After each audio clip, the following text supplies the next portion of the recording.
Good morning, Philippines. I thought I could do a little monologue here on my purpose.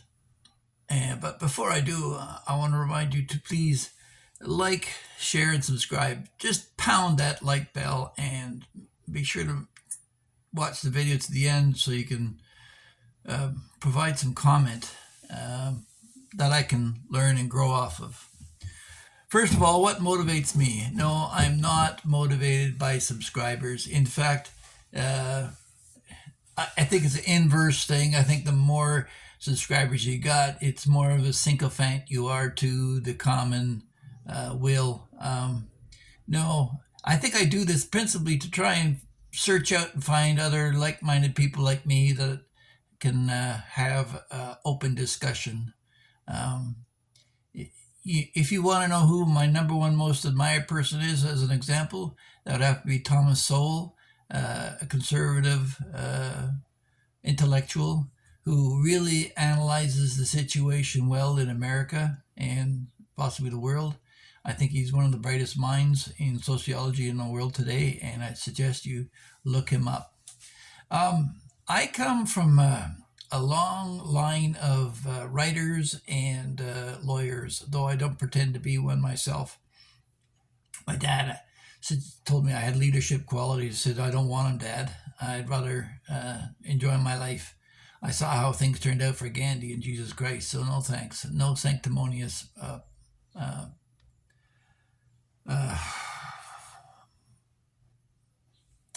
no sanctimonious stands for me. So, yeah, I can tell you, I'm related to Waldo Emerson, Robert Frost, Bliss Carman, and who else? There's a few other writers. My ancestors are a long chain of lawyers, including the first Supreme Court Justice for the province of New Brunswick, John Joseph Bliss, and his father and grandfather came from Boston, Massachusetts, the Reverend Daniel Bliss. I've covered that in another video. He wrote the first epitaph to a black man in North America and pointed out the hypocrisy of the American Revolution when it came to slavery, and their complaints about Britain. But yeah, so I try to be fair and balanced in all my discussions, but I think what motivates me most of all is to turn the camera to try and expose things that people aren't focusing on.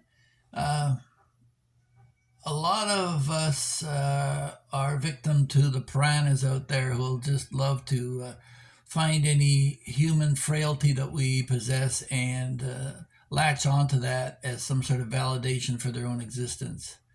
I'll just give you a couple of notes. I was a property manager for over 30 years, and I would expose a lot of the frailties of strata corporations and condominium owners in their management of their buildings, and I was very successful in that. And I did run for mayor twice, not really to be mayor, but to divert the cameras. At the time, the first time I ran against the most popular mayor in the Greater Vancouver Regional District, and the Honorable Len Tremblay. I love the guy. He's a French teacher. And my only point in running against him was I had an issue that the Greater Vancouver Regional District was ignoring infrastructure and allowing all this development to happen willy-nilly throughout it. Since that time, the bridge that I proposed to be built over the rail tracks there in Port Coquitlam was built. Len invited me to sit on his traffic committee after the fact. I said, no, the job's been done. I don't need to sit on a committee. Others will run with it. Similarly, when I participated in the Terry Fox run, there were about 200 people that showed up, and it was like the 10th anniversary of Terry Fox. I said, this is atrocious. This is his hometown. Who runs this thing anyway?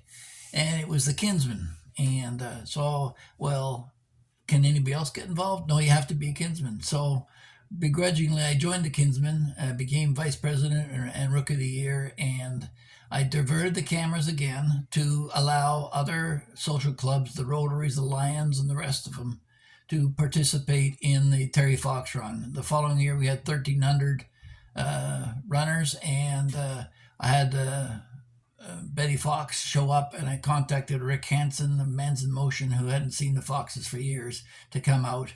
And it was one of the most successful run they had to date. I recorded all the items and inventory and everything that we had with the run and how it was run, and I passed that on to the following year's committee, and I stepped aside.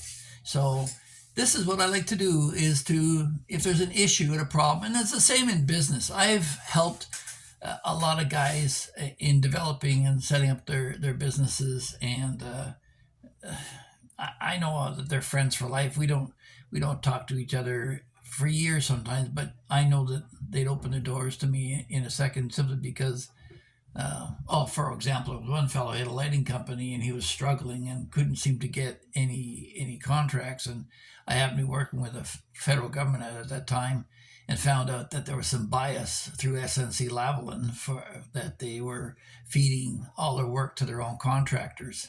Now, that was a while ago, and I don't know if the statute of limitations on that, but what happened was I pushed to get this guy's lighting company through, and he remarked that he went from he made a little over 100, I think it was $127,000 beforehand a net in the year, but he made 1.6 million the next year. So that's just one example in business, and so there's a number of them, and I started to attract some of the largest developer in the world. I worked for him for a while, and he didn't need my help. I told him to take a hike when I found some of the things that were going on down there.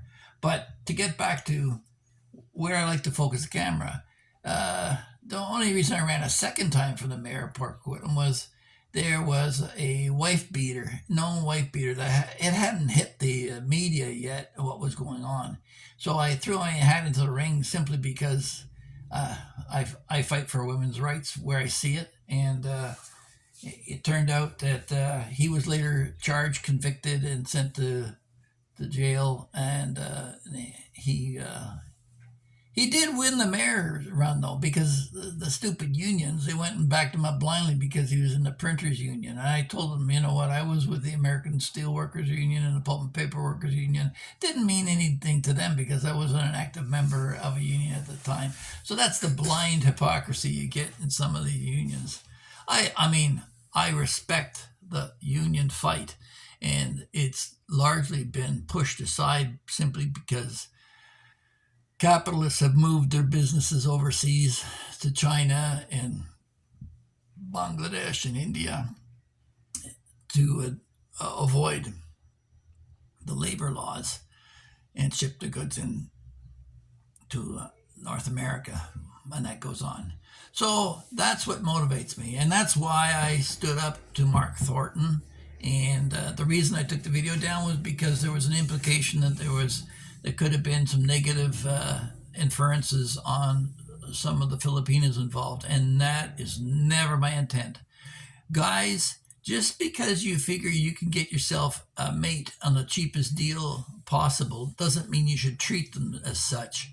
And I threw that into the mix, and obviously the other bloggers quickly latched onto the fact that I was getting more views than ever, and I said, okay, my mission's done here, and I deleted or blocked the video, and that was the end of it. So since then, the Ground Zero has issued a notice to both its patrons and a direct letter to Mark Thornton that he is not to come into Ground Zero, nor are vloggers permitted to issue or create blogs within the premises of Ground Zero without the express permission of management. And what I really like about it is the Ground Zero didn't do a knee-jerk reaction to it. They took their time, reviewed the issues, went over with the owners, and obviously consulted with lawyers before they decided to take this step. So they did it very judiciously and without the passion of let's step outside, boom, boom, boom. So you can read the actual transcript here in my community section on my page. And so if you are a friend of Mark's, if you are a subscriber of Mark's, you do not belong here. Do not subscribe. Well, if you want to just, troll and monitor, go ahead, we get that. But my intent is I could care less if I have one subscriber. I'm just looking for a dialogue with the people that are here. And I appreciate so much the input and directions that are given by my subscribers. I'm learning so much from you, not only in the areas of sociology, but what's a lame joke and what isn't. So, yeah. And also, a lot of comedians are saying this now, that if you're offended, and I think it's funny, that's the reason why I'm a happier person than you are. So, you have very little reason to be offended. And if you want to understand more about my political and theological and philosophical ideas, you just follow up on Thomas Sowell, because that's about the only man right now that I'll follow. Even Neil deGrasse Tyson and Elon Musk, they take a backseat to this guy.